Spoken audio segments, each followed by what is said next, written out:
Nerds. Esse é o podcast do projeto Quero Ser Cientista, que traz mulheres cientistas para contar suas histórias. Esse projeto é uma iniciativa das professoras Camila Closato, que sou eu, sou professora da área de Biologia, e da professora Tatiane Caruso, da área de Química. Essa temporada de podcasts é dedicada a trazer mulheres cientistas que tiveram grande êxito nas suas carreiras para contar suas trajetórias, suas dificuldades e seus propósitos. Nós esperamos que vocês ouçam os episódios e se inspirem com as histórias e dicas dadas pelas pesquisadoras. Dessa forma, esperamos contribuir para uma educação mais feminista, pautada pela equidade de gênero e respeito à diversidade da nossa comunidade. E torcemos também que vocês, ouvintes, sintam curiosidade e vontade de se aprofundar nas carreiras científicas e se tornarem grandes cientistas. Oi, pessoal. Eu sou a professora Tatiane Caruso, professora da área de Química aqui do campus Paranavaí e sou vice-coordenadora desse projeto. Temos também a nossa bolsista do projeto, a Emanuela Bidoia, a Manu, que vai dar um oi pra gente também. Oi, eu sou a Manu, assim como a professora Camila falou, eu sou aluna e bolsista do IFPR. Isso. Esse projeto teve bolsa e auxílio da DIEXT, da PROEP, que é a Diretoria de Extensão, Arte e Cultura da Pró-Reitoria de Extensão, Pesquisa, Pós-Graduação e Inovação do IFPR. E hoje nós temos uma convidada pesquisadora, a Bárbara Issa de Carvalho Vieira Couto, que a gente vai chamar de Bárbara Issa ou apenas Bárbara, né, para facilitar esse nome grande que a Bárbara tem. Eu vou falar para vocês a biografia da Bárbara e ela vai dar um oi para vocês e a gente vai começar a conversa, tá? Então, quem é a Bárbara? A Bárbara se formou em Física na Universidade Federal de Minas Gerais, a UFMG. Ela fez mestrado e doutorado nessa mesma instituição, onde desenvolveu pesquisas em Biologia Celular e Física Biológica, uma área de interface entre a Física e a Biologia. Depois ela continuou seus estudos na Universidade de Chicago, nos Estados Unidos, onde realizou suas pesquisas de pós-doc em Biofísica Celular. E desde 2021, a Bárbara desempenha um importante cargo de Managing Editor, ou diretora, do Beilstein Journal of Nanotechnology, do Instituto Beilstein, que tem sede em Frankfurt, na Alemanha. E as publicações nesse jornal cobrem diversos assuntos de nanotecnologia e de nanociência. Então, a gente tem a Bárbara hoje aqui para conversar com a gente desses assuntos que parecem bastante complexos, né, Bárbara? Pode dar um oi para o pessoal que está ouvindo a gente. Tá, joia. Muito obrigada, Camila, pela introdução. E antes de eu falar um pouquinho sobre o que eu faço, eu gostaria muito de agradecer a você, a Tatiane e a Manu pela oportunidade. Sou muito obrigada pela lembrança. Nós já nos conhecemos há muito tempo, né, Camila? Muito obrigada mesmo por essa oportunidade de estar aqui falando para vocês um pouquinho do que eu faço, da minha experiência. Como a Camila me apresentou, né, eu trabalhei como pesquisadora durante muito tempo, né, fiz mestrado, fiz 2 pós-doutorados, e depois, né, que eu tracei essa carreira acadêmica, eu decidi começar uma carreira, né, na área de edição, né, na área de publicações, e eu escolhi um modelo, né, de jornal para trabalhar, que é um modelo não comercial, que na verdade eu dou bastante suporte a esse tipo de modelo, porque é um modelo que não cobra as taxas de publicação para quem quer publicar conosco e também não cobra para pessoas que querem ler os nossos artigos. Importantíssimo, né? Exatamente, né, para poder democratizar mesmo o acesso, né, da ciência a todo mundo, que na verdade, né, a ciência é feita para todo mundo. Né? A gente não deve colocar a ciência lá no topo e dizer que a ciência é só para cientista, muito pelo contrário, né? Até porque, né, quem paga por isso, né, quem é o contribuinte são as pessoas. Então, a gente tem que fazer a ciência para as pessoas, de uma maneira bem democrática. Bom, então eu escolhi trabalhar nesse instituto, um instituto, né, sem fins lucrativos, que é o Beilstein Institute, baseado aqui na Alemanha, e esse Beilstein Institute tem uma fundação do mesmo nome que financia os jornais. Então, existem 2 jornais, um que eu sou, né, a Managing Editor, a diretora, como você falou, que é o Beilstein Journal of Nanotechnology. Nós temos também um outro jornal, que é o Beilstein Journal of Organic Chemistry, para as pessoas aí mais voltadas para a área de química orgânica, bioquímica. Muito bom. Legal demais. Vamos entender como é que você chegou até aí, né, Bárbara? A gente está falando da sua carreira de hoje, mas essa carreira tem já décadas, né? Ela não se formou do nada, né? E eu lembro que eu conheci a Bárbara no ensino médio. A gente estudava na mesma turma, né, no mesmo colégio, na mesma turma. A Bárbara sempre foi muito estudiosa, muito mesmo. E eu lembro que foi até curioso, assim, de quando Bárbara decidiu fazer física, comunicou a gente que ia fazer física. E todo mundo ficou perguntando, né, como que é isso, né, de escolher física, que é uma área que tem bastante matemática, é bastante teórica também, tem um grau de dificuldade, assim, entendido como elevadíssimo, né? E eu me lembro muito da gente comentar sobre isso, né? Então, Bárbara, você escolheu uma carreira, uma área considerada bastante complicada, bastante difícil, né? Por que surgiu esse interesse nessa área? Por que você decidiu se enveredar pela física assim tão jovem, né? Assim, no ensino médio? Acho que, para falar a verdade, eu não sabia onde eu estava me enfiando, tô brincando. Também, é verdade. É verdade. Parcialmente verdade. Mas, então, eu sempre, né, quis, na verdade, até, não sei, eu sempre tive uma paixão muito grande pela biologia, tanto é que eu acabei me enveredando pela biologia também. Eu queria, né, fazer medicina a minha vida inteira. E no ensino médio, eu comecei a ter contato mais com o conceito de pesquisa, e aquilo ali foi casando muito com o meu perfil como pessoa. Eu lembro, assim, a primeira coisa que eu estudei na escola, eu lembro que foi no 3º período, nem sei se chamam assim as séries, mas eu tinha 6 anos, eu mal sabia ler e escrever, e eu lembro que a professora deu pra gente um experimento para fazer, que era um experimento de metamorfose da borboleta. Então, basicamente, a gente colocava a lagartinha num viveiro, né? E acompanhando, né, colocava aquele plástico filme em cima e acompanhando o desenvolvimento daquela lagartinha até borboleta. Eu sei que depois que eu vi aquilo, eu falei assim, não, eu tenho que entender isso, mas por que é assim, por que é assado? Então, biologia, assim, sempre bateu forte, assim, com a minha personalidade, tal, com, né, o meu coração, com o meu gosto. Por que eu decidi fazer física e não biologia, né? Eu gostei muito, assim, eu fiquei encantada com física, né? Quando, né, eu tive contato com física, né, no ensino médio, né, no 1º ano do ensino médio, e eu gostava muito do professor que a gente tinha na época. O Nelo, não era? O Nelo. E as aulas deles eram fenomenais, assim, e os conceitos que são, às vezes, um pouco fora, são meio contraintuitivos, mas, ao mesmo tempo, é tão bonito, porque a matemática te mostra, né? A matemática está ajudando ali você a entender. E eu falei assim, não, eu quero... se eu fizer medicina, eu vou demorar demais para chegar nessa parte de pesquisa. Eu gosto de matemática, eu gosto de física, então eu vou fazer física. Assim, foi uma coisa assim que eu pensei que eu poderia integrar a biologia de alguma forma aí, não imediatamente, mas eu escolhi física porque eu achei lindo o fundamento assim de como as coisas funcionam. E isso foi uma coisa que sempre me despertou curiosidade, me despertou interesse, assim, de entender como que o mundo funciona, como é que as leis da física funcionam, por que uma pedra cai.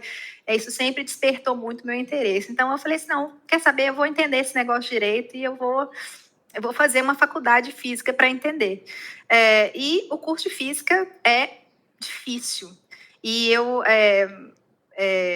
sugiro que as pessoas procurem mesmo conversar com pessoas que fazem física atualmente, né? Porque eu formei já tem um tempo. Então, pessoas que têm interesse por essa área, por áreas de exatas, né? O curso de física, às vezes, dependendo de por onde você vai, ele é muito abstrato. Às vezes ele é bem prático, assim, né? Se você vai mais para a área de ciência de materiais, biotecnologia e tal, mas também pode ser muito abstrato, física teórica, né? A parte de simulação, tem a parte de astronomia, então é um curso extremamente amplo. Então, dependendo de como você percorre esse caminho dentro do curso, você tem experiências diferentes.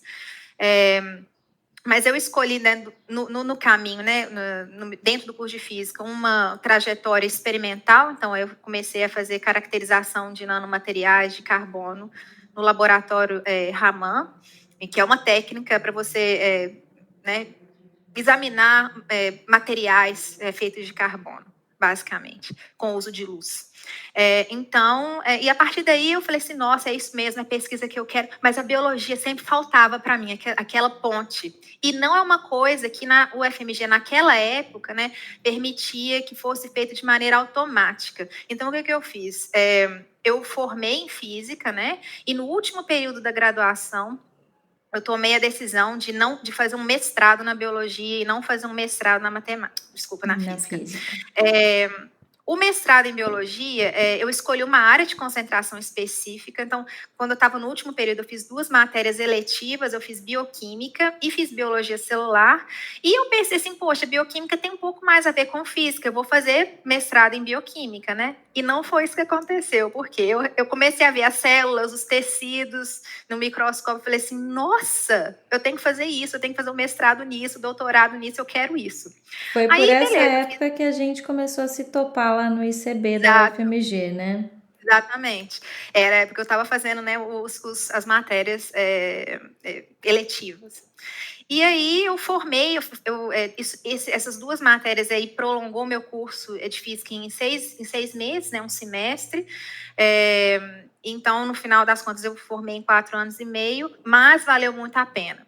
E aí teve uma professora, né, a professora Luciana Andrade, que foi a minha professora, uma das professoras, né, da biologia celular na época, e ela me convidou para fazer o mestrado com ela, e eu fiz o mestrado puramente em entender como que o parasito causador da doença de Chagas, Trypanosoma cruzi, entra na célula, né, então a relação parasito hospedeiro, em nível celular, e eu queria saber como que o colesterol da membrana celular atua nessa infecção.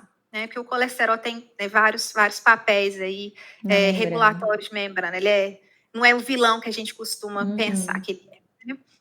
Então, eu fiz um mestrado puramente em em biologia. Eu falei assim, poxa, mas agora eu estou sentindo falta da física, porque a física tem aquela elegância, aquele rigor, né, matemático, aquela coisa assim de...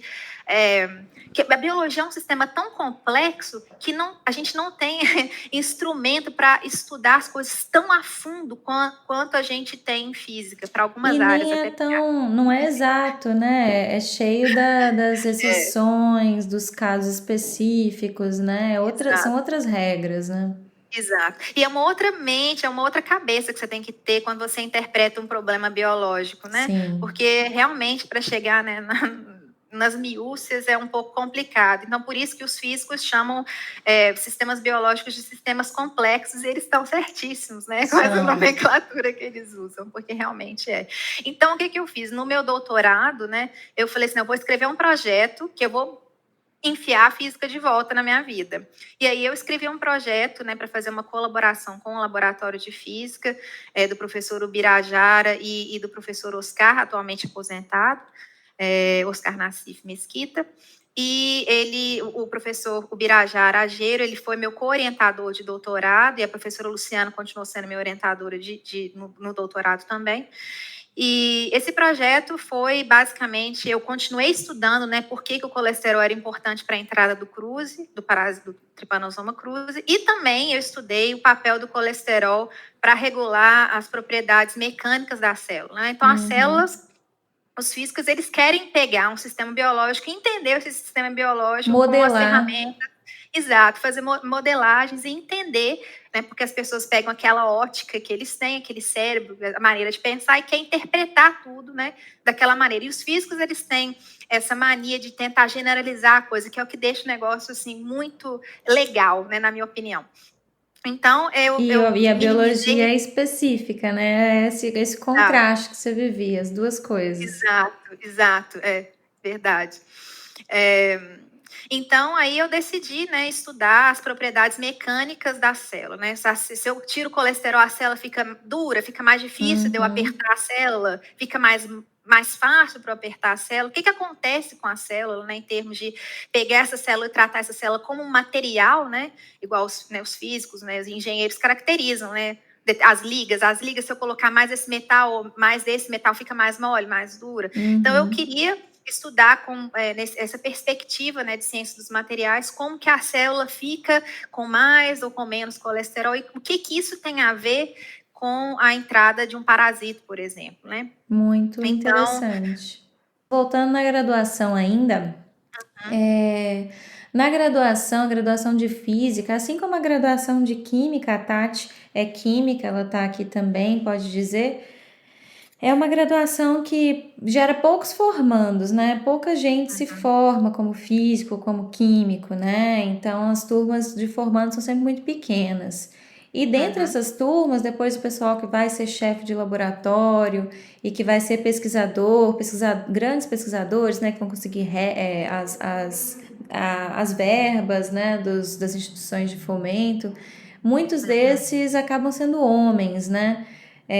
A gente ainda vê pouca representação. Acho que na biologia tem mais mulheres, né?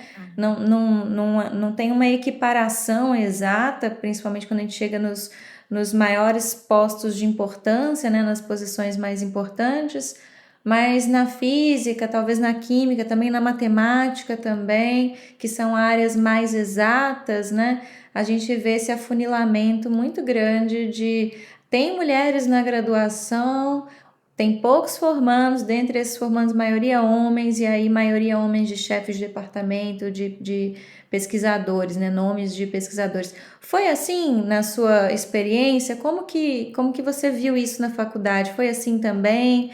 E o que você pensa sobre isso?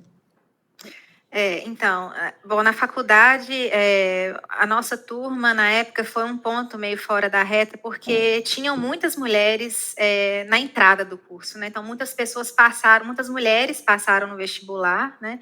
Então, a nossa turma era considerada a que tinha mais mulheres na época. Só que, ao longo do curso, o curso é difícil para mulheres e homens, tá? Em termos de aprendizagem, em termos de conhecimento, em termos das provas, que eram muito difíceis.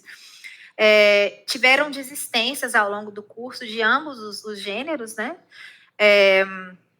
Mas no final das contas, eu formei 6 meses depois, né, do que a minha turma original, por causa dessa escolha que eu fiz, que eu expliquei para vocês, que foi diferente de todos os outros meus colegas, né, da época. Mas realmente, assim, se você for pensar, se eu for analisar todas as turmas de física, né, os formandos de física, de todas as turmas, né, adjacentes à minha, realmente, assim, formavam às vezes 5, 7 pessoas, e dentre eles a maioria era homem, né? E isso reflete também nas pessoas que se tornam aí, que continuam na carreira acadêmica e que se tornam chefes de laboratório, né, ou investigadores aí, científicos. As pessoas, né, na área de exatas, na área de biológicas também, mas como você falou, né, Camila, na área de biológica a gente vê um pouco mais de mulheres, mas as áreas de exatas ainda são dominadas por homens. Sim. E eu vejo isso também porque, né, como a Managing Editor, né, como diretora do jornal, eu sempre tento manter em tudo que a gente faz, um balanço, né, de homens e mulheres, representação de homens e mulheres, para tentar ser o mais equilibrado possível. E é difícil, às vezes, a gente achar pessoas do sexo feminino que estejam, primeiro, aptas, né, com o tempo, e que tenham determinado conhecimento numa área que a gente precisa, de um editor, por exemplo, ou de um artigo específico que a gente está procurando. É difícil encontrar. Isso não é só no Brasil, isso é geral, né? Sim. E eu não sei, assim, eu nunca senti, no curso de graduação, nenhum tipo de preconceito, né? Ou nenhum tipo de dificuldade que eu tenha identificado que tenha sido maior por eu ser do sexo feminino. Talvez eu não tenha reparado nisso necessariamente, porque eu estava com um foco, às vezes, em outra coisa. Mas o que eu vejo, o resultado, no geral, é uma certa exclusão, né, do gênero né, feminino, de mulheres em cargos mais elevados, né, na academia. Sim. A academia em si, né, para a pessoa se tornar um PI, um professor, né, já é extrema, o funil é muito pequeno, né, passam quase ninguém passa. E, às vezes, nesses processos de seleção, existem critérios que, na minha opinião, às vezes são muito subjetivos e que pode passar, sim, né, pela subjetividade de gênero. Porque, por exemplo, né, eles devem pensar, olha, isso eu acho que vai chegar a pergunta aí dos Estados Unidos ou de vida fora, mas existem alguns países que o processo para a pessoa se tornar titular ou algo semelhante, algo equivalente a titular, a pessoa tem que ser produtiva demais. E aí as pessoas, quem vai contratar, né, no processo de contratação, no caso do Brasil seria a banca, equivalente à banca, a pessoa vai pensar, poxa, mas essa pessoa está na idade reprodutiva, né? Essa pessoa, ela quer ou não ter filhos. Dependendo do país, né, que você faz esse tipo de pergunta, é ilegal você fazer esse tipo de pergunta. Mas, às vezes, você tem informação por fora, porque a academia, querendo ou não, é um ambiente, às vezes, um pouco informal. Às vezes, as pessoas conversam, né? É aquela familhona, né? Eu tenho esse sentimento que a academia é uma grande família, né? Então, as pessoas acabam recebendo informações aí que são fora daquele processo seletivo. A pessoa quer ter 3 filhos, mas como que essa pessoa vai ter 3 filhos e vai dar conta da carreira acadêmica? Então, eu acho que tem um preconceito aí, por exemplo, nesse processo de seleção, né? Quando a gente faz mestrado, doutorado, né, o número de mulheres que têm filhos nessa época, mulheres que escolhem esse caminho e que têm filhos, pelo menos nas áreas que eu tive contato, é muito pequeno, né? Porque realmente tem que ter uma dedicação assim, exclusiva àquilo ali que você está fazendo por causa de experimento, né? Você praticamente, né, vive ali dentro da universidade. Então, não existe espaço nem tempo para uma pessoa que faz esse tipo de escolha, infelizmente, né? Na maioria dos casos, não existe esse tempo, esse espaço e esse tempo, né? O que eu, né, não necessariamente acho certo. Né? Apesar de ser uma escolha da pessoa, eu não acho isso certo. Deveria ter, né, incentivo, enfim, licença maternidade, por exemplo, né? Sim. Para alunos bolsistas, porque, né, mestrado, doutorado é trabalho, porque a pessoa está ali, né? Enquanto tem vários outros amigos que se formaram junto com você, já tem carteira assinada, etc, né? O bolsista brasileiro de mestrado, doutorado e pós-doutorado, né, que é no Brasil considerado bolsista e muitas pessoas chamam pesquisadores de pós-doutorado de alunos de pós-doutorado. Então, assim, é complicado. E, assim, eu acho que existe, sim, esse viés aí em processos seletivos e em vários outros níveis também, né? Sociedade, né? Com certeza. Publicações, você está mais atenta a isso, né? Com certeza. Esse negócio de fazer a avaliação do manuscrito, né, tirando o nome dos autores. Existem publicações sobre isso, publicações sobre como é a dinâmica de publicações, né, quando, né, existem autoras e autores, né, autores do gênero feminino, autores do gênero masculino, enfim. Existem viés de vários tipos, em vários níveis, né, mas o viés está aí não só na academia, né, mas a gente está com esse foco, mas o viés eu acho que existe, sim. Sim, com certeza. Várias camadas, né? Desde a graduação até a publicação, existe esses filtros, né? Enviesados, realmente.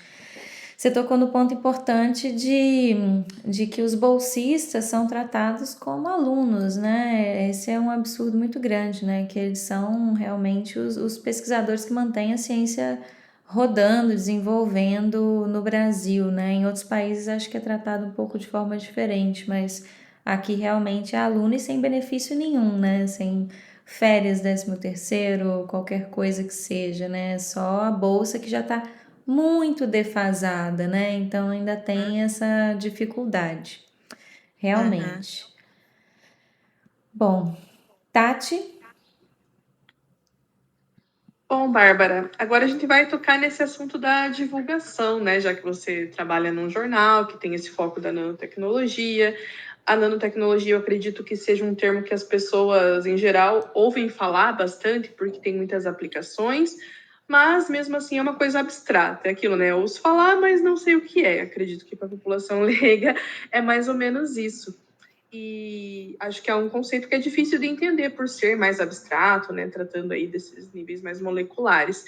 Mas pensando na importância da comunicação científica, e acredito que mais ainda da divulgação científica, né, que é para as pessoas leigas, como que você conversa sobre esse tema com os seus conhecidos e com as pessoas em geral que são leigos para essa área? Que acho que hoje em dia é muito importante, né, a gente fazer, como você falou, a divulgação científica para que as pessoas tenham mais acesso, entendam, não caiam mais tanto em desinformação. Acho que nosso papel como cientista é também, né, trazer essa divulgação. E aí a gente queria saber como que você faz para falar sobre o seu tema para as pessoas leigas. Certo. Então, a nanotecnologia, eu acho que a complicação aí tá porque é uma palavra relativamente grande, né? E porque é uma palavra vinda de duas, nano e tecnologia juntas, né? E o que é nano, né? Nano é uma coisa numa escala muito pequena. Então, por exemplo, se você pega o metro, né, e divide esse metro 1 bilhão de vezes, e você pega um pedacinho desse 1 bilhão aí, você tem na escala nano, né, 10 a menos 9 do metro. Como que a gente explica a nanotecnologia? Quando você, né, pega um material, né, e às vezes divide esse material muito, né, em pedaços muito pequenininhos, características que eram inerentes a esse material, como, por exemplo, cor, outras propriedades, né, que você vê a olho nu, quando você reduz isso a escalas muito pequenas, essas propriedades passam a ser um pouco diferentes. Eu vou indicar no final um podcast da Ingrid Davi Barcelos, ela explica muito bem essa redução e como que o material ele pode apresentar propriedades diferentes e comportamentos diferentes quando você reduz o tamanho. Então, por exemplo, a importância da tecnologia, que ela também fala lá, eu vou, né, mais ou menos citar ela aqui, não nas palavras exatas, mas, por exemplo, você quer fazer um celular cada vez menor ou um computador cada vez menor. Então, para você escalonar todas essas coisas para um tamanho mais reduzido, você tem que escalonar os componentes também, né? Se você quer fazer o seu celular mais rápido, seu computador mais rápido, então você tem que fazer com que essas propriedades melhorem, né? O melhoramento desses materiais, às vezes, é feito nessa escala nanométrica, nessa escala muito pequena. E quando você reduz a escala dos materiais, você consegue analisar esses materiais de maneira mais profunda, porque existem equipamentos como microscópios eletrônicos, que você consegue examinar a matéria em nível, às vezes, até atômico, nível molecular, coisas muito, muito pequenas, né?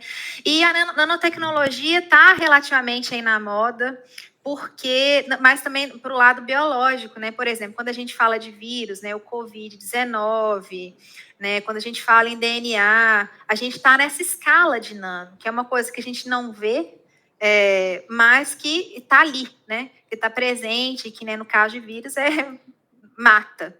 Então a gente precisa, né, de desenvolver tecnologias para entender tanto a biologia, quanto a física, quanto a química, a matéria no geral, nesse nível pequeno, que é uma coisa que como a gente não tem acesso com o olho, a gente não pode ver, às vezes, essas coisas acontecendo nessa mesma escala, né, de tempo também, porque as coisas na escala nano tendem a acontecer mais rapidamente, até pelo confinamento do tamanho ali.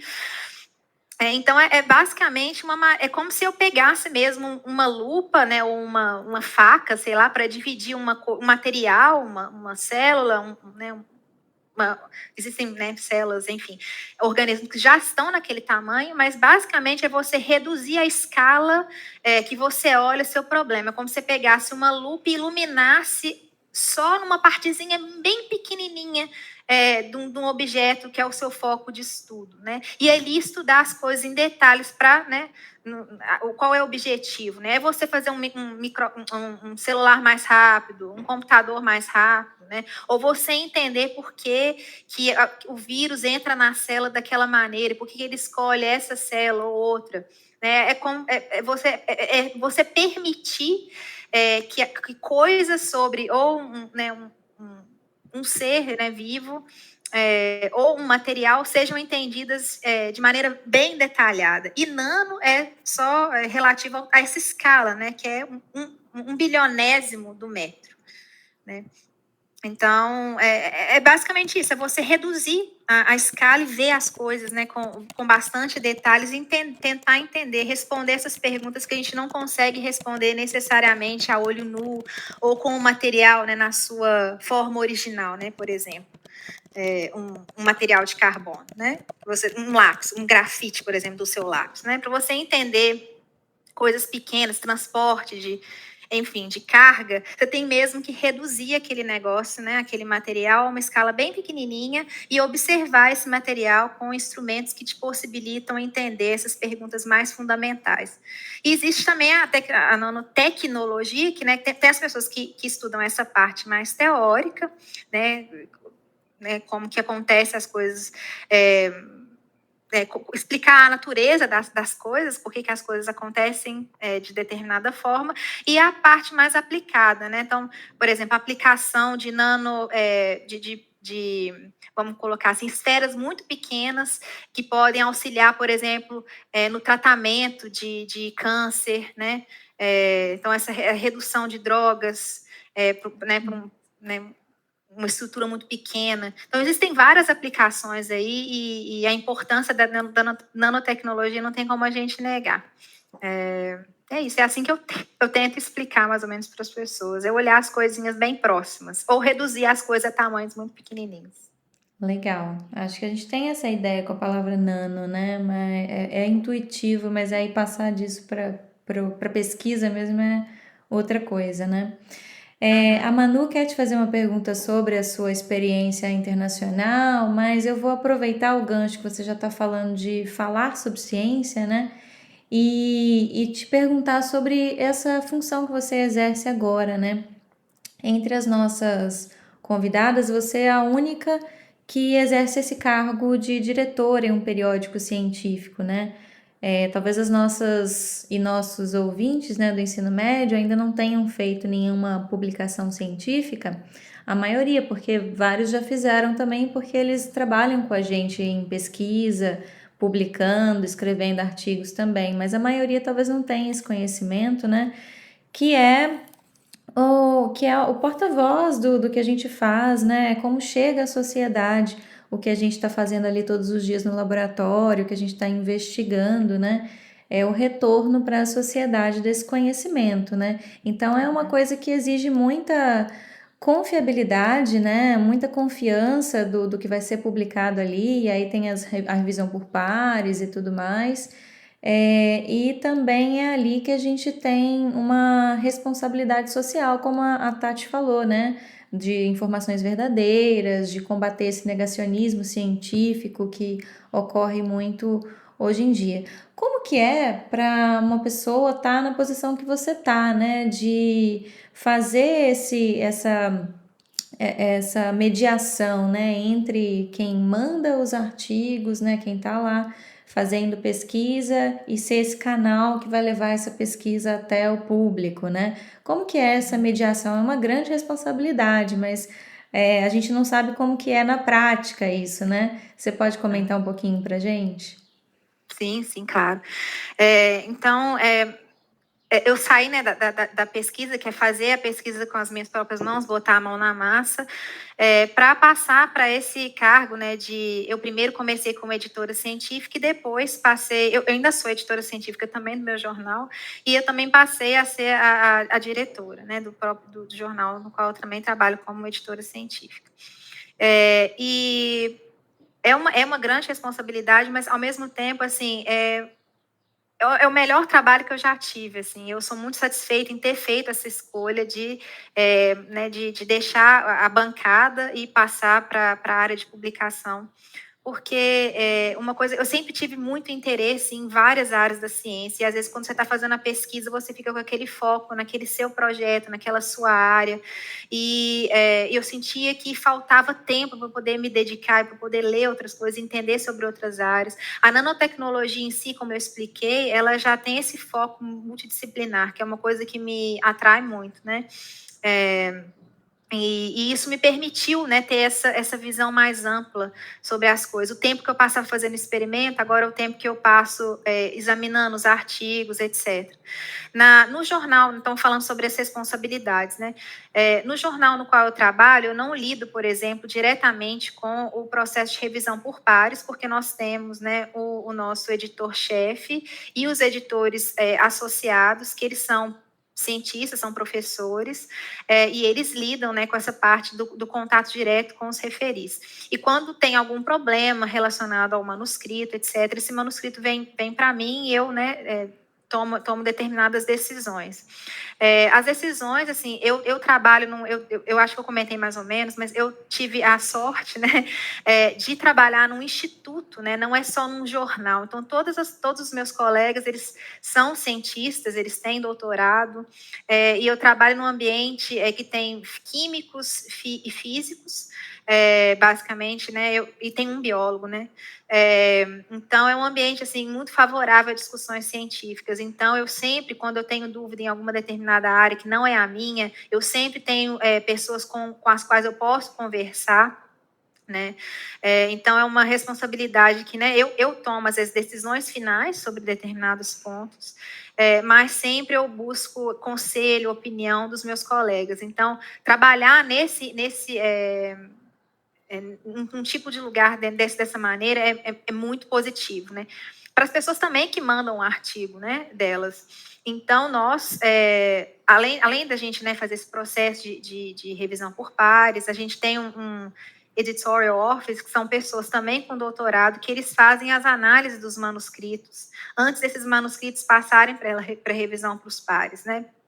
Então, são vários crivos aí que o manuscrito passa, porque muitas pessoas, infelizmente, cometem plagiarismo, né? Que plagiarismo é você, às vezes, escrever coisas que outras pessoas já escreveram, ou que você mesmo já escreveu, né? Porque tem uma questão de copyright, enfim, envolvido nisso aí. E sem citar a fonte, né, da qual você tirou determinada informação, né? E também escrever do mesmo jeito que está escrito na fonte. Então, essas coisas, assim, são olhadas também. Bárbara, vou aproveitar, então, que você tocou nesse ponto, né, que está sendo uma aula para os alunos e para as alunas que vão ouvir o podcast também. Então, imagina, assim, para explicar para eles, assim, o passo a passo, né? Muitos estão envolvidos em projetos de pesquisa, fazem projeto de pesquisa aí no contraturno com os seus professores, pesquisadores. Se eles querem escrever, então, o resultado dessas pesquisas, né? Descrever o resultado, mandar para uma revista. O que um aluno, uma aluna, né? Uma aluna que está lá fazendo a pesquisa tem que fazer, né? Qual que é o passo a passo? Aí esse artigo chegue para onde que ele vai, o que tem que acontecer até ele ser publicado. Se puder dar esse geral, assim, para a visão, né, desses estudantes que estão começando agora, que nunca ouviram falar em currículo Lattes, mas que vários já têm também. Legal. Bom, então eu vou tentar explicar mais ou menos, porque é um processo um pouquinho longo, mas dicas para pessoas que vão escrever os artigos, né? Às vezes a gente, pessoas que fazem experimento principalmente, né? Eu era assim, às vezes a gente tenta contar uma história baseada, às vezes, em fatos cronológicos. O resultado que eu tive primeiro, o experimento que eu fiz primeiro, então eu vou contar ele primeiro, né? Eu acho que um artigo científico é como se fosse uma história, que você, né, tem essa liberdade poética, entre aspas, não tanto, né, totalmente literária, mas você tem uma certa liberdade de contar a história por trás dos seus dados, né? Então, o que eu aprendi, né, nesses anos aí de pesquisador, e principalmente depois, né, comecei a minha carreira na parte de editoração, é realmente pegar como se os seus dados fossem flashcards, né? Como se fosse um quebra-cabeça. E aí você tenta tirar você um pouco, né? Se tornar uma terceira pessoa aí da sua ciência, dos seus dados, e embaralhar essas peças aí, e ver como que faz sentido você contar essa história para quem nunca viu esses resultados. Às vezes é um pouco difícil você fazer isso sozinho, por isso que você tem coautores, né? Colaboradores, para poderem te ajudar a contar uma história. Então, um artigo nada mais é do que você contar a história dos seus dados. né, obviamente, quando você fizer figuras, por exemplo, as figuras têm que ter uma certa qualidade, né? Não é qualquer coisa pixelada que vai convencer uma pessoa que está lendo.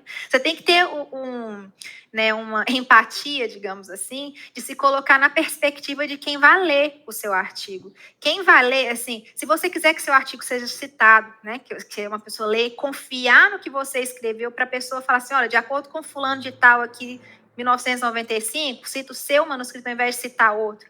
Então, assim, se você quiser que seu manuscrito tenha, que as pessoas tenham confiança, que acreditem nos seus dados, você tem que mostrar os dados, as imagens com clareza, né, com representatividade, né, daquele seu grupo experimental, por exemplo, que você está estudando. Então, tem que ter esse cuidado, né? Citar as referências que devem ser citadas, né? Que existem também problemas em autocitação, enfim. Bom, então, uma vez que você contou uma história bacana, você tem que decidir para qual jornal você manda essa história, né? E aí você tem que ver o escopo, né, o que é o escopo? O escopo é as áreas, né, que o jornal abrange. Será que se eu mandar meu manuscrito para esse jornal aqui, será que ele vai ser lido pela audiência que eu quero que seja? E aí a pessoa tem que levar também em conta que existem jornais que você tem que pagar para poder submeter e jornais que você não tem que pagar para você submeter, jornais que você tem que pagar para submeter e para outras pessoas lerem. Então, isso tudo reflete, né, no final das contas, na visibilidade que seu artigo vai ter. Né, acessibilidade que esse seu artigo vai ter. Bom, então vamos supor que você, né, mandou seu artigo e aí o artigo caiu na mão desse escritório, né, desse escritório editorial. Jornais diferentes funcionam de maneiras diferentes, então eu vou falar a perspectiva do meu jornal, porque senão eu vou demorar demais aqui. Bom, então o jornal, quando você submete, né, todos os jornais têm um sistema de submissão. Tem uns jornais assim que, né, que me manda por e-mail o seu artigo. Né? Aí você pode desconfiar, né, de jornais predatórios, que aí isso daria também um podcast. É verdade, a gente recebe muito e-mail, né, pedindo publicação e tal. Exato. Bom, então jornais confiáveis, né, têm aí um sistema de submissão. Existem também instruções para os autores escreverem artigos, às vezes os templates, né, o modelo no Word ou em outro, né, enfim. E aí você submete seu artigo nesse sistema de publicação, de submissão, desculpa. Aí no caso do BJ Nano, né, do jornal que eu trabalho, esse artigo ele cai nesse escritório de editoração. Então, nesse processo, né, acontece uma triagem, que eles vão olhar a qualidade, a relevância, vão olhar coisas técnicas, por exemplo, né, as referências, está tendo aí uma citação tá tendo padrões estranhos de citação aí de referência, vão olhar também qualidade, né, de figuras, etc. E vão olhar a questão do plagiarismo, né, se plagiarismo, conflito de interesses, que é você, né, tentar, né, enfim, publicar às vezes, não sei, às vezes com seu amigo, enfim. Com um médico e uma farmacêutica, algo assim. Exato, né? Exato. Então, essas coisas são olhadas, e aí, se o manuscrito passa por esse filtro, aí esse manuscrito ele vai para o nosso editor-chefe, e o nosso editor-chefe passa esse manuscrito para os editores associados, né? Que como a nanotecnologia tem um leque extremamente amplo, nós temos diversos editores associados, que eles não trabalham. Eles não têm um escritório, né, na nossa revista, mas eles são pesquisadores que trabalham, né, no mundo todo. Então, a gente manda esses manuscritos, o nosso editor-chefe manda os manuscritos para essas pessoas, e essas pessoas vão analisar esse manuscrito e vão mandar esses manuscritos para outros cientistas, que são os referis, que são os pares aí, e eles fazem, obviamente, uma verificação para ver se esses pares são amigos, ou se tem algum conflito de interesses aí com as pessoas que escreveram o artigo, que isso é muito importante, né? Então, esse manuscrito vai para esses referis, e os referis são pessoas que voluntariamente eles, né, olham, são especialistas na área e que analisam aquele artigo de maneira crítica, pega uma lupa e realmente olha, você botou 50 microlitros nessa reação aqui, mas não era bem isso, né? Ou então, olha, esse seu gráfico não reflete isso que você está escrevendo na sua discussão. Né? Então, eles vão fazer críticas positivas e negativas, né? Mas sempre construtivas sobre o seu artigo. E esse artigo volta para o editor associado. E aí o editor associado manda para os autores para fazer a correção. Podem existir vários ciclos, porque até o editor ficar satisfeito, né, nessa ponte pares, né, os referis e os autores. Aí, uma vez que ele está satisfeito, uma vez que o editor associado está satisfeito, ele fala, não, esse manuscrito pode passar agora para a parte de produção. Né? E eu trabalho também na parte de produção do artigo, e o nosso jornal fornece, né, também serviços gratuitos para o autor, às vezes, né, formatação de figura, formatação de referência, e também a parte do copyright, do copy editing, que é basicamente corrigir, né, a gramática, enfim, da língua. Aí, uma vez que essa parte está toda feita, a gente gera a prova, né, do artigo, que é mais ou menos o PDF ou, né, o HTML, como que o artigo vai aparecer online, e a gente manda para o autor, e aí nesse ponto o autor não pode fazer alterações grandes no manuscrito, só detalhes, às vezes de coisas que o formatador não, né, fez alguma coisinha errada, e aí o autor, né, dá o último parecer dele, fala assim, não, tudo bem, tá no meu lado, né, tá tudo ok. Aí o manuscrito é publicado. No nosso jornal, esse manuscrito ele é publicado imediatamente, não tem nenhum embargo, o que pode variar de jornal para jornal também. Sim. Mas esse processo, existem alguns jornais predatórios que oferecem esse processo muito rápido, e isso é uma coisa que atrai as pessoas, né? Mas as pessoas têm que pensar que eles querem ler coisas de qualidade. Então, esse processo, às vezes, demora para os pesquisadores acharem esses referis. Muitos referis, às vezes, não têm tempo, né, para poder revisar determinado manuscrito. Então, dependendo da área, é relativamente difícil achar essas pessoas. Então, é um processo que demanda tempo. Então, para essas pessoas que estão começando na carreira científica, para que você tenha seu manuscrito publicado numa revista de confiança, demora. Demora. Né? Vai ano aí nesse processo, né? Às vezes, sim. E tem razão, a gente tenta, né, minimizar. Porque o jornal também tem o seu prestígio, né? Para ter um jornal com um fator de impacto, que é um indicador, né? Para quem não conhece, que diz muito a respeito do quanto aqueles artigos daquele jornal são citados, o quão confiáveis eles são, quanto eles estão sendo realmente úteis, né? Para a ciência. Isso tudo leva tempo para construir, né? E o jornal se sente nessa responsabilidade de manter a barra de qualidade lá no alto, né? Então vai tempo mesmo. É frustrante um pouco para quem está do outro lado, né? Assim, como a gente estava falando na correria de fazer o currículo, da produtividade e não sei o quê, mas realmente a ciência funciona assim, né? Então, muito legal, assim, espero que dê para entender um pouquinho do passo a passo aí da publicação de um artigo científico, né? E no mais, eles vão vivenciar isso na prática, né? Fazendo mesmo. Manu, pergunta pra gente, pergunta pra Bárbara o que você quer saber. Bárbara, eu queria saber, assim, de acordo com a sua perspectiva, quais são as principais diferenças acadêmicas que você sentiu em relação aos estudos fora do país?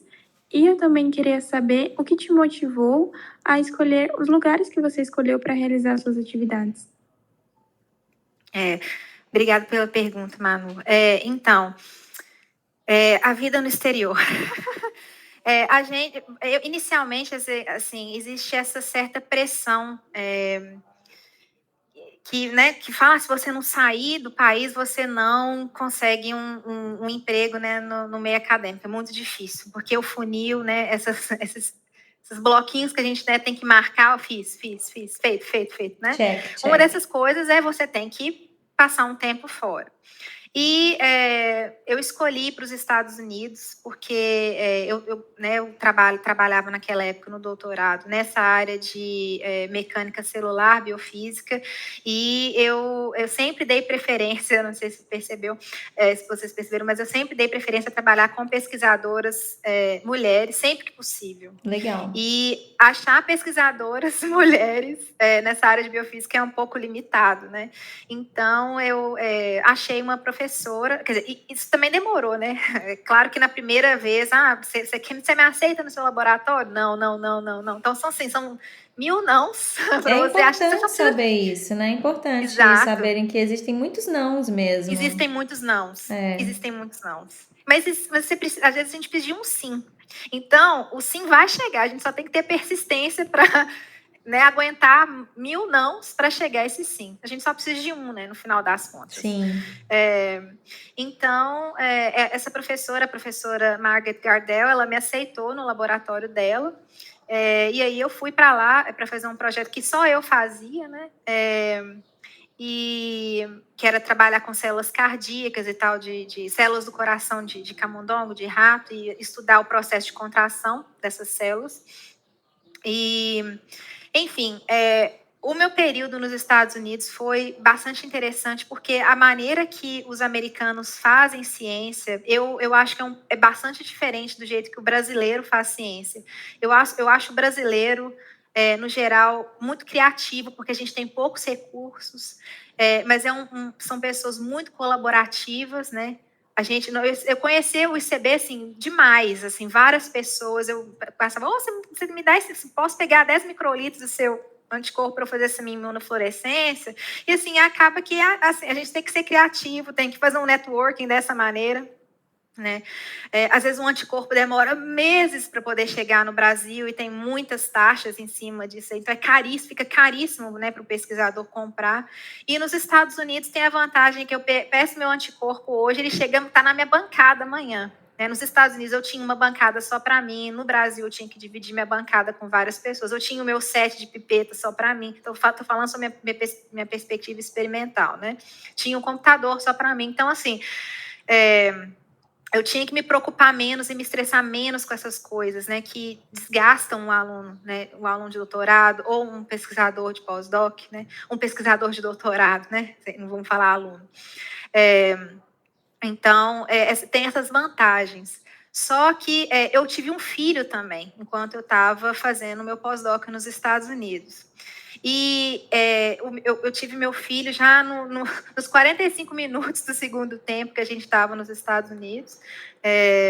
E o processo de licença maternidade lá é muito complicado, muito mesmo. E é uma coisa que a gente pensa, poxa, mas é um país, né, desenvolvido e tal. Não. Então, eu tive direito a 2 meses só de licença maternidade. Não é nada. E não é nada. E durante esse tempo, eu estava me preparando para uma entrevista que eu tinha conseguido no Canadá, para pesquisador mesmo, para professor pesquisador. E eu recebi né, eles me chamaram para poder ir lá, pouquíssimos dias antes de eu entrar em trabalho de parto. Então, assim, eu tive acho que 1 mês e pouco para poder me preparar. Então, eu não tive licença maternidade, basicamente, porque eu tinha que preparar para dar a minha palestra, e eram 3 palestras diferentes que eu tinha que dar. E eu amamentava meu filho, óbvio, né? Eu fiz, né, de tudo para amamentar ele. Então, eu fui com meu marido, que também é cientista, ele é físico. Fui eu, meu marido, e minha sogra e meu sogro para o Canadá, para eu não né, parar de amamentar meu filho. E também porque a gente tinha que ficar lá um pouco no Canadá para poder renovar o visto dos Estados Unidos, para voltar para os Estados Unidos. Então, assim, eu considero que eu não tive licença maternidade. E isso é uma coisa que põe um estresse gigantesco na pessoa. Era uma época que a gente também estava no final do visto que a gente tinha, então a gente tinha que encontrar um outro lugar para poder ir, né, depois do final do nosso pós-doc nos Estados Unidos. E a gente escolheu, né, vir para a Alemanha, a gente aplicou para vários lugares. E o lugar que a gente conseguiu, na verdade, meu marido conseguiu primeiro, foi a Alemanha. E a gente veio, né, para a Alemanha, foi trazido pelo trabalho, né? E uma coisa, né, eu falei assim, eu não sabia nada de alemão, porque eu não tinha, a gente nunca teve o foco de ir para a Alemanha. Foi o trabalho, a ciência, né, que levou a gente para aqui, trouxe a gente para cá. E assim, acostumar, a gente fala assim, não, mas assim, todo mundo fala inglês na Alemanha, não é verdade. Assim, você consegue se virar com o inglês, sim, mas a língua oficial do país é alemão. Então, mudando para cá, assim, até hoje eu estou fazendo curso de alemão. Então, a gente veio para cá em agosto de 2018 e até hoje eu estou, né, enfrentando problemas, obstáculos aí com o alemão, até porque no meu trabalho, apesar dos meus colegas serem todos alemães, praticamente, eles falam inglês comigo. Então, isso fica, assim, é bom para mim, porque eu fico cômoda, né, falando inglês, e meu trabalho é em inglês, mas tem esse problema aí, né, de eu não evoluir com o E é alemão. uma rodinha, então, né? Às vezes eles estão exato, conversando entre eles e você não consegue participar, né? Isso tem muito mesmo. Exato, e eles não mudam para o inglês, né, para facilitar a vida de ninguém, eles continuam falando em alemão. Então, essas coisas, por exemplo, eu já tinha uma certa fluência em inglês, então isso, né, é um outro ponto, né, só para tocar de experiência de morar fora. Mas eu aconselho muito as pessoas dominarem o idioma local, né, se possível, né, para as pessoas dominarem pelo menos o básico do idioma local, para você se integrar. Porque é importante essa integração. Você está longe da sua família, às vezes passando por situações igual eu, né? Você tem um filho aí, tá só você, às vezes seu parceiro, ou você sozinha, né? Então, para a integração, para você se sentir em casa nesse lugar que você escolheu para fazer uma experiência fora aí de pós-doc, enfim, doutorado, saber a língua local é importante. E tentar, assim, sempre que possível, fazer coisas fora da academia, né, para ajudar você a pensar sobre outras coisas, manter você criativo, né, nessas suas áreas. Eu confesso, assim, que eu tive pouco tempo para poder explorar essas possibilidades, mas é uma coisa que eu encorajo, assim, as pessoas que querem ter uma experiência no exterior. Mas... né, no geral, é você tentar ficar confortável, escolher uma área que você gosta, tentar se informar com antecedência se você vai para a carreira acadêmica, converse com pessoas que trabalham naquele laboratório, como que, né, na medida do possível, como que é esse orientador, se é um orientador abusivo ou não, qual que é a experiência que pessoas, né, por exemplo, do sexo feminino têm com determinados orientadores, e se você está escolhendo, por exemplo, um orientador do sexo masculino, até mesmo, né, do sexo feminino, enfim. Né, como que é a atitude dessa pessoa com alunos, com pós-docs, com a comunidade em geral, porque às vezes a gente olha números, né, igual as pessoas olham o impacto, parâmetro de impacto para publicar, às vezes escolhe só essa métrica para mandar seu manuscrito para determinado jornal, né? E às vezes a gente olha números, nossa, essa pessoa tem, sei lá, 355 artigos, é a pessoa que mais publica na minha área, então eu vou, né, ir com ela, ou com ele. Mas uma coisa que você tem que olhar, por exemplo, essa pessoa está publicando com pessoas de dentro do laboratório, está publicando com pessoas fora, com colaboradores que já são estabelecidos, essa pessoa está ajudando esses alunos a saírem de onde eles estão para um lugar melhor, né? Então, por exemplo, o linkzinho lá, o botãozinho, né? Alunos antigos ou ex-alunos de laboratório, é importante você olhar onde essas pessoas estão. Passar por aquele laboratório foi bom para aquela pessoa, ajudou aquela pessoa a sair de A para B na carreira dela, né? Então, são várias coisas, assim, que, principalmente quando a pessoa está indo para fora, né? Que existem vários elos aí de, seu vício está vinculado ao seu trabalho, então meio que você está preso naquela situação, né? Eu recomendo fortemente que pesquisas em relação a essas coisas que não estão necessariamente em números, né? Que a pessoa faça esse exercício mesmo de investigar com quem você está indo trabalhar, né, basicamente. Eu assino embaixo, tudo muito importante. Acho que o idioma muito importante mesmo para você se integrar, né? E assim, é uma fragilidade você estar fora do seu país, né? Então, essa questão de saber com quem você vai trabalhar, se informar, pedir opinião de quem já está lá, é importantíssimo mesmo, porque você vai estar nesse ambiente pelos próximos, sei lá, X meses ou anos, ou sabe-se lá, né? Dentro dessa fragilidade que é estar fora do seu país. Então, super importante mesmo. Exato. Uhum. Então, Bárbara, para finalizar, a gente quer pedir para você dar dicas para o nosso público que se interesse por essa carreira, de materiais, filmes, podcast, livro, perfis, enfim, o que você conhece aí e que pode ajudar a esclarecer a carreira para as nossas alunas. Certo. Então, eu sou fã da professora Márcia Barbosa. Ela é física, ela trabalha na URGS, e ela recentemente deu um Beilstein Talk para a gente, e assim, ela é sensacional. Ela foi uma das pessoas que eu me inspirei, sabe, quando eu estava no Brasil, e me inspiro até hoje. Ela é fenomenal. Então, ela é muito, muito engajada, né, com relação a mulheres na ciência no Brasil, né, e fora. Ela é conhecida também mundialmente. E ela é ótima. Eu conheci ela quando eu estava no doutorado ainda, porque eu era bolsista do grupo de fluidos complexos, da qual ela faz parte. Ela é uma pessoa, assim, excelente. Então, eu indicaria as pessoas a seguirem os perfis da professora Márcia Barbosa nas redes sociais. Ela sempre está engajadíssima em vários projetos. Eu não escuto muito podcast, mas eu gosto muito de ver vídeos, né? Então, sempre quando tem um podcast que tem vídeos, eu sempre tento ver o vídeo, porque é a maneira que eu me identifico. Assim, eu preciso estar focada ali. Mas tem 2 podcasts, e um desses é um podcast em formato de vídeo, que é o Fork Podcast, e a Ingrid, que eu comentei, ela tem um episódio nesse Fork Podcast sensacional. A Ingrid também é sensacional, super engajada. Ela é física também. Eu a conheci na graduação. Ela é muito, muito bacana. E existe também o Ciência ao Pé do Ouvido, que é um podcast.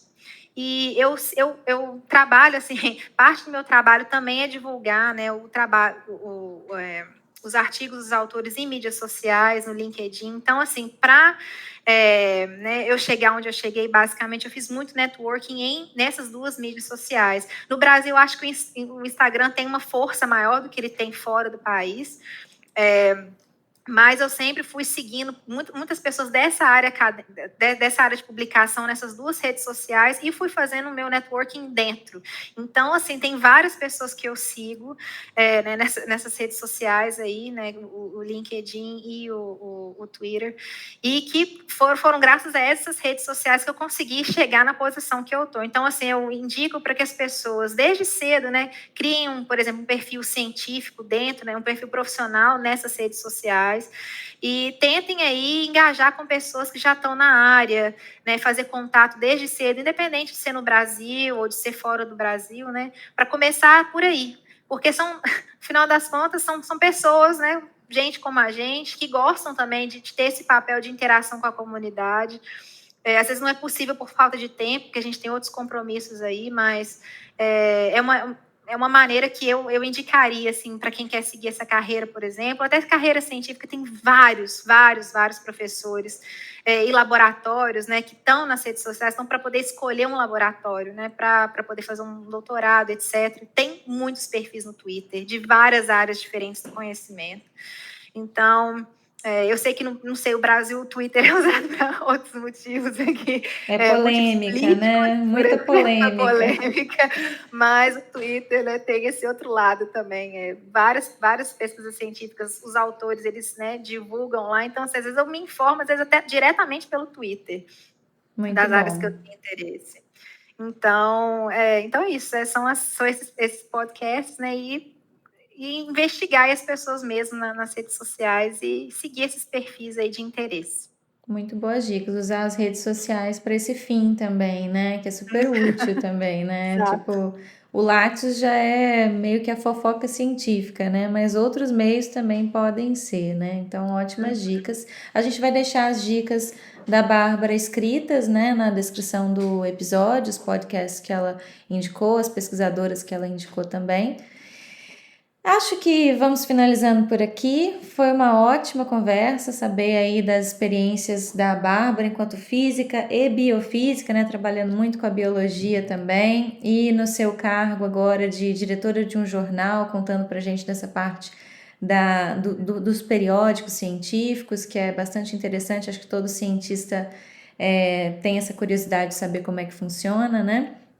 Então, agradeço demais a presença, a disponibilidade, a simpatia, o gosto de falar pela profissão.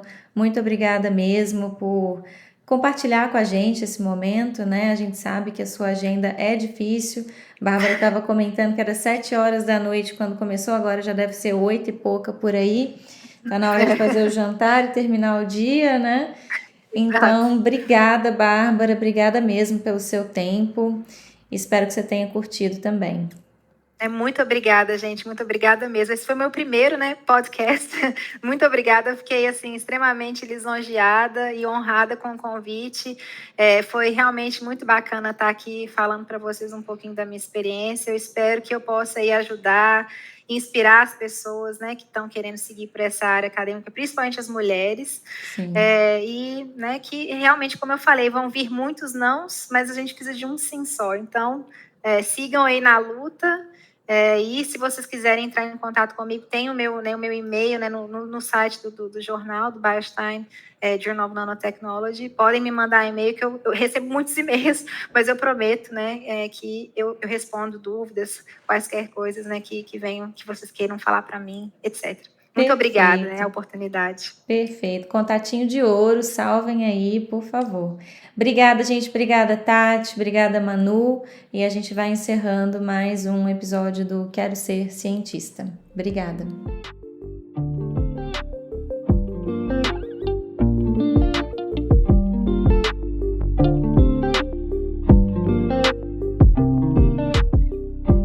Esse foi um episódio do projeto Quero Ser Cientista.